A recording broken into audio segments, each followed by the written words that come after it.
नमस्कार, मैं हूं प्रियंका और आप देख रहे हैं राष्ट्रीय जगत विजन न्यूज। राजधानी रायपुर के भाटागांव इलाके में आज सुबह एक सड़क हादसा हो गया।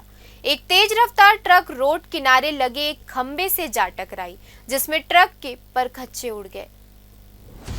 आपको बता दें कि ट्रक की रफ्तार इतनी ज्यादा थी कि रोड में लगे खंबे को उखाड़ते हुए आगे चल बसी।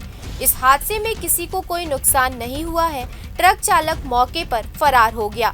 आपको बता दें कि बारिश के मौसम में सड़क दुर्घटना आम बात है। एक ऐसा ही मामला राजधानी रायपुर से सामने आया, जो कि पचपेड़ी नाका से आ रही एक ट्रक ने भाटा गांव के रोड किनारे लगे एक खंबे से जा टकराई। ट्रक की रफ्तार ज्यादा होने से रोड में लगा खंबा उखड़कर ट्रक में फंस गया।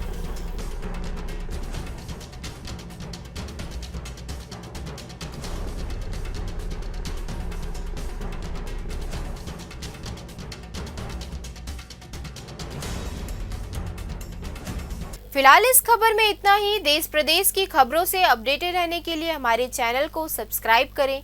नए खबरों के नोटिफिकेशन के लिए बेल आइकॉन जरूर दबाएं। नमस्कार।